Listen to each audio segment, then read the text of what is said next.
सुप्रभात बच्चों। खिलौने वाला कविता आपके पाठ्य पुस्तक का तीसरा पाठ, जिसका हम 2 पार्ट में कविता पूरा पढ़ चुके हैं और इसके शब्दार्थ को भी जान चुके हैं। आइए इसके प्रश्नोत्तर को हम पढ़ें और प्रश्नोत्तर को बनाएं।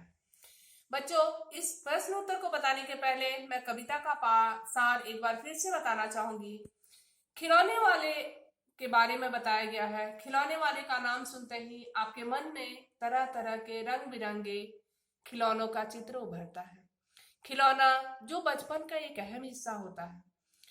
अभी भी कई तरह के ऐसे खिलौने हैं जिन्हें देखकर आपका मन मचल उठता है।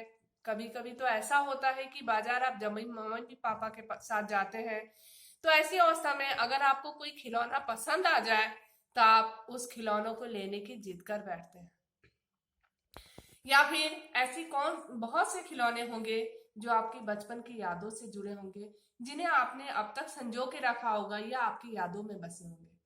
बच्चों, इसी कविता में एक ऐसी बच्ची की कल्पना की गई है, एक ऐसे बच्चों के बारे में बताई गई है जो बच्चा अपने आप को तीर कमान चलाकर श्री राम बनाना चाहता है और अपनी माँ को कौशल्या।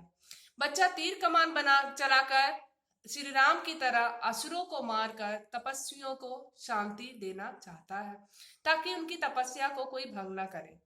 बच्चा अपनी माँ से ये कहता है कि अगर तुम कहोगी तो हंसते हंसते मैं वन में चला जाऊंगा, लेकिन मैं वहां जाके क्या करूंगा, लौट के कहाँ आऊंगा, किसकी आंचल के छांव में बैठूंगा, कौन मुझे प्यार करेगा, रूठूंगा तो कौन मनाएगा, कौन पैसे देगा और कौन गोद में बिठाकर मुझे सुलाएगा।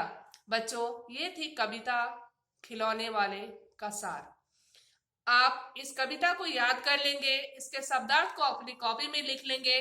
अब आइए इसके प्रश्न उत्तर को जानें और प्रश्न उत्तर को करें।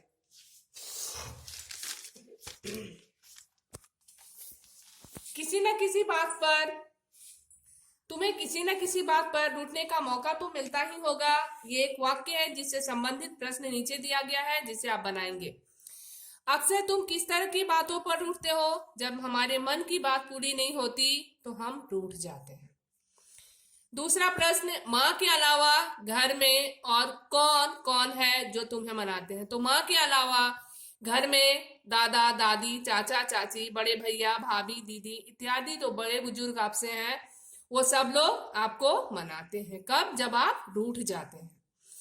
दूसरे प्रश्न आइए, हम ऐसे कई त्योहार को मनाते हैं जो बुराई पर अच्छाई की जीत पर बल देते हैं।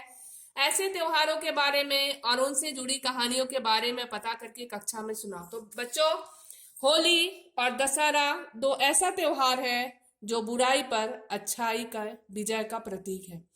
दशहरा और होली, दशहरा में श्री राम ने रावण का वध किया था और होली में होलिका दहन हुआ था, अर्थात हिरण्यकश्यप ने अपनी बहन होलिका को आग में बिठा दिया था और उसके गोद में प्रहलाद को जलाने के लिए रख दिया था। लेकिन ईश्वर की महिमा, प्रहलाद बिल्कुल सुरक्षित बच गया और होलिका जिसे आग में न जलने का वरदान प्राप्त था, वह जलकर राख हो गई। ये दोनों ही त्योहार जो है बुराई पर अच्छाई का प्रतीक माना जाता है। अगले प्रश्न को आइए, तुमने रामलीला के जरिए या किसी कहानी के जरिए रामचंद्र के बारे में जाना समझा होगा। तुम्हें उनकी कौन कौन सी बातें अच्छी लगती है? तो श्री राम एक आज्ञाकारी पुत्र थे। वो सब बड़ों का आदर करते थे, सबसे प्रेम करते थे, साहसी थे, निडर थे, कर्तव्यपरायण थे, अपने वचन पर अडिग रहते थे। उनकी यही सब विशेषता हमें अच्छी लगती है।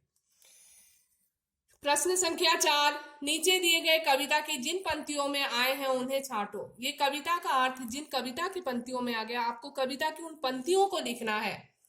खिलौने वाला साड़ी नहीं बेचता, कभी खिलौने वाला भी माँ क्या साड़ी ले आता है। ये कविता की पंक्ति है जिसका अर्थ ऊपर दिया हुआ है और आपको कविता की पंक्ति ही केवल लिखना है। ख, खिलौने वाला बच्चों को खिलौने लेने के लिए आवाजें लगा रहा है।